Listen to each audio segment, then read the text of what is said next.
प्रिय दर्शक मित्रों, ज्योतिष का सफर में नरेश गांधी का सादर प्रणाम। ये हमारा 268वां एपिसोड है जिसका नाम है कुंडली विश्लेषण कैसे करें। दोस्तों, कुंडली एक आईना है और आईना कभी झूठ नहीं बोलता। हमारे जीवन में हजारों प्रश्न होते हैं, ऐसा कोई प्रश्न नहीं है जिसका जवाब ज्योतिष शास्त्र के पास न हो। हमारे किसी भी सवाल का जवाब ये शास्त्र दे सकता है।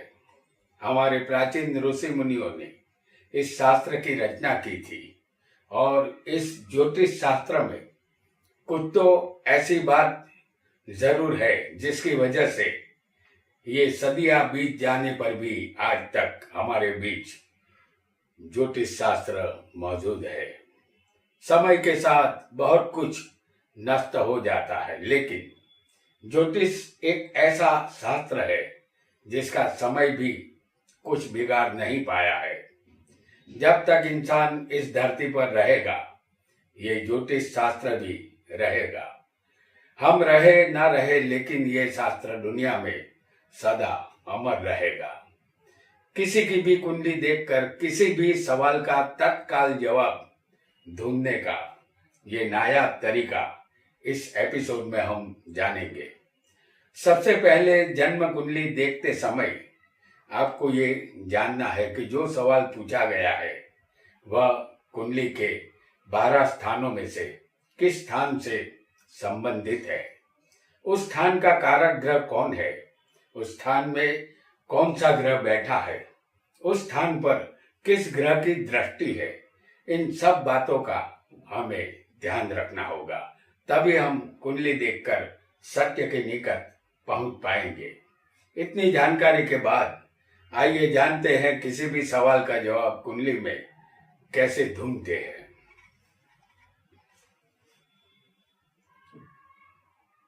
कोई हमारे पास आकर हमसे कुंडली दिखाकर पूछता है कि मैं तीर्थ यात्रा करूंगा, तो हमें तुरंत यह देखना है कि कुंडली के 12 स्थान में से ये सवाल किस स्थान से संबंधित है। यह सवाल 9वें स्थान से संबंध रखता है, क्योंकि 9वां स्थान धर्म का है।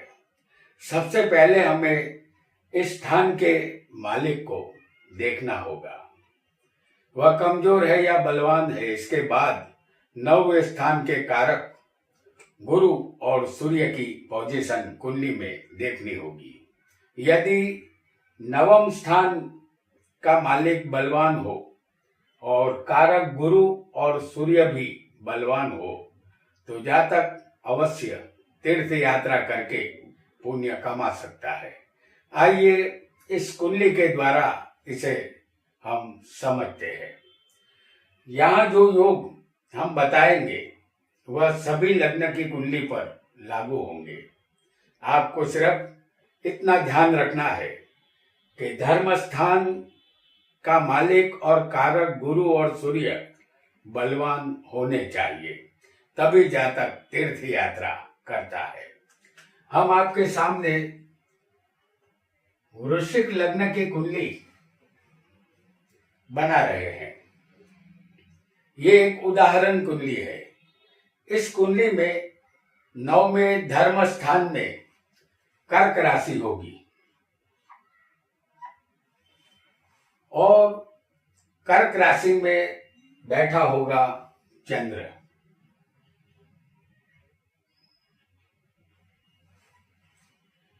जो स्वग्रही बलवान है, ये तीर्थ यात्रा का स्थान है जो बलवान हुआ है। अब गुरु 5वें स्थान में होगा। यहां पर आएगी राशि मीन और गुरु मीन में 5वें स्थान में है, जिसकी 5वीं दृष्टि इस चंद्र पर आती है। ये गुरु बलवान है, मीन राशि का है और 5वीं दृष्टि से तीर्थ यात्रा को के स्थान को ये देखता है। जो 9वें स्थान के कारक है ये गुरु, और सूर्य 9वें स्थान के कारक होकर तीसरे पराक्रम स्थान में बैठे होंगे।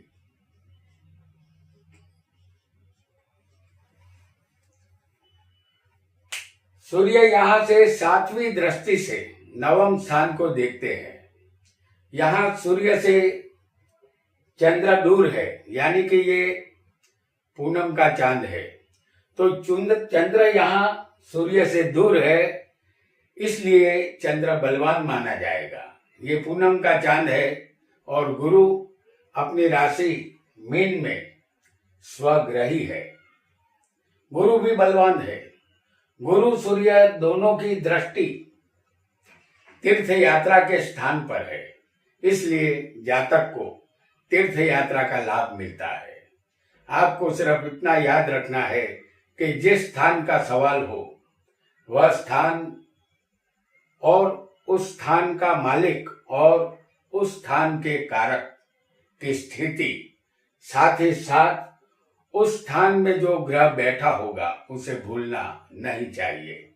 फलादेश करते समय इन बातों का आप ध्यान रखेंगे तो आप अच्छी तरह किसी भी सवाल का जवाब ढूंढ पाएंगे और फलादेश कर पाएंगे। आइए दूसरे सवाल को भी हम जान लेते हैं।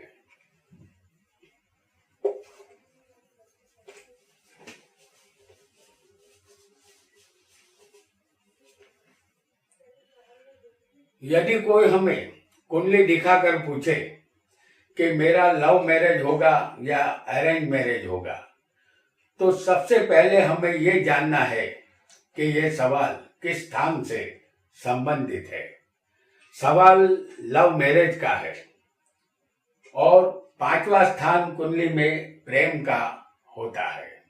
ये सवाल 5वें स्थान से संबंधित है।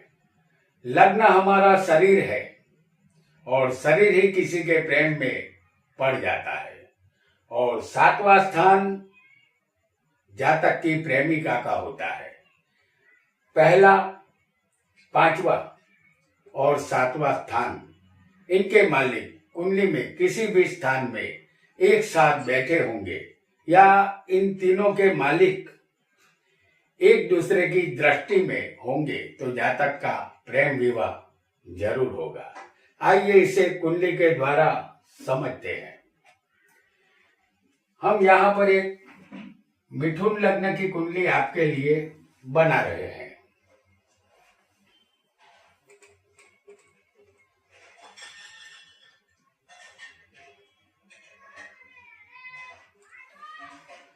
ये एक मिथुन लग्न की उदाहरण कुंडली है। इस कुंडली में लव मैरिज का योग कैसे बनता है इसे हम समझेंगे। लग्न, पंचम और सप्तम स्थान, इसके मालिक किसी भी स्थान में इकट्ठे बैठे होने चाहिए। इस कुंडली में लग्नेश बुध है, पंचमेश शुक्र है और सप्तमेश गुरु है। ये तीनों 10वें स्थान में हम आपको दिखा रहे हैं।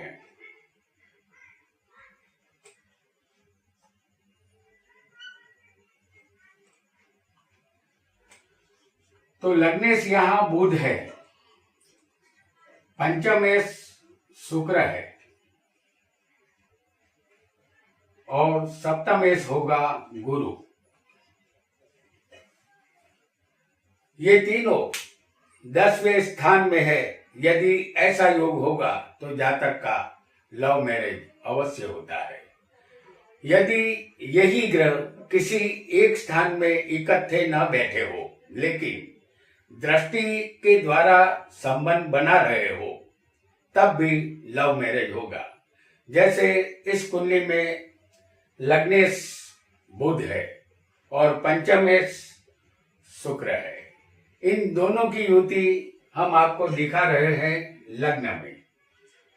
जैसे लग्नेश बुध होगा और पंचमेश होगा शुक्र।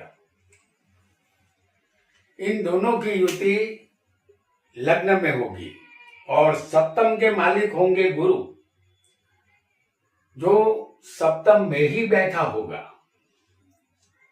जैसे हम आपको दिखा रहे हैं। तो यहां बुध शुक्र की 7वीं दृष्टि गुरु पर है और गुरु की 7वीं दृष्टि बुध शुक्र पर है। यदि ऐसा योग भी बना होगा तब भी जातक का लव मैरिज अवश्य होगा। कुल मिलाकर आपको इतना ध्यान रखना है कि पहला, 5वां और 7वां स्थान के मालिक अगर आपस में जुड़ेंगे तो प्रेम विवाह होता है, क्योंकि यहां हमने देखा कि पहले 5वें और 7वें के मालिक बुध शुक्र गुरु तीनों एक ही स्थान में 10वें स्थान में बैठे हुए हैं। ये बुध शुक्र गुरु किसी भी स्थान में इकट्ठे हो सकते हैं। और दूसरे योग में हमने ये देखा कि ये जो बुध और शुक्र है ये लग्न में बैठे हैं और गुरु की दृष्टि में ये आ चुके हैं और गुरु भी बुध शुक्र को देख रहा है, यानी ये योग दृष्टि के द्वारा हुआ है। तो इस तरह अगर ऐसे ग्रह जुड़ेंगे तो प्रेम विवाह अवश्य होता है। आइए एक और सवाल को भी जानते हैं।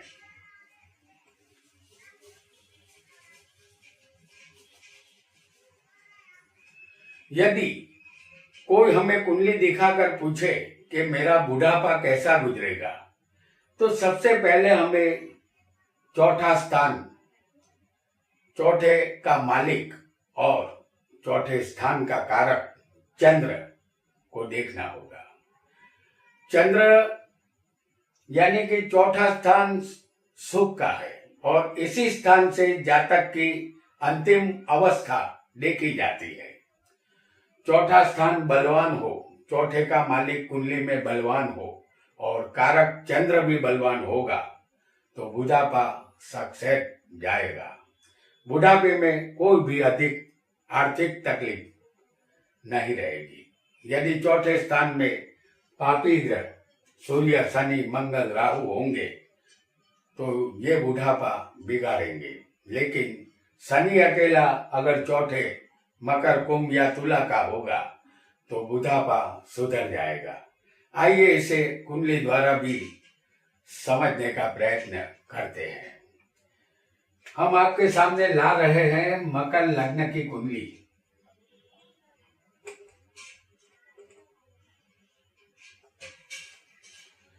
मकर लग्न की ये कुंडली है, ये एक उदाहरण कुंडली है। इस कुंडली में चौथा स्थान बलवान होना चाहिए, तो चौथे के मालिक मंगल यहाँ लग्न में होंगे।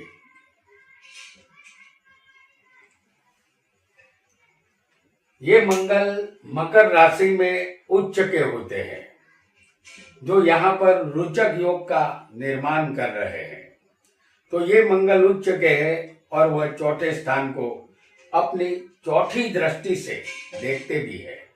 तो यहाँ चौथा स्थान बलवान हुआ और चौथे के मालिक मंगल भी बलवान हुए। चौथे के कारक चंद्र जो चौथे स्थान के साथ या चौथे के मालिक के साथ जुड़ने चाहिए, तो चंद्र होगा सप्तम स्थान में।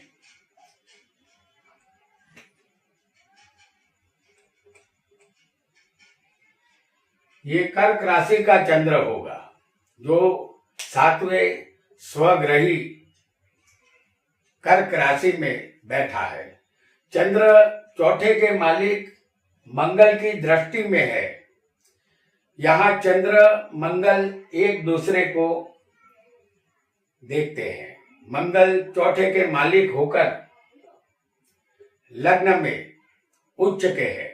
वह अपनी चौथी दृष्टि से चौथे स्थान को और चौथे के कारक चंद्र को 7वीं दृष्टि से देखते हैं।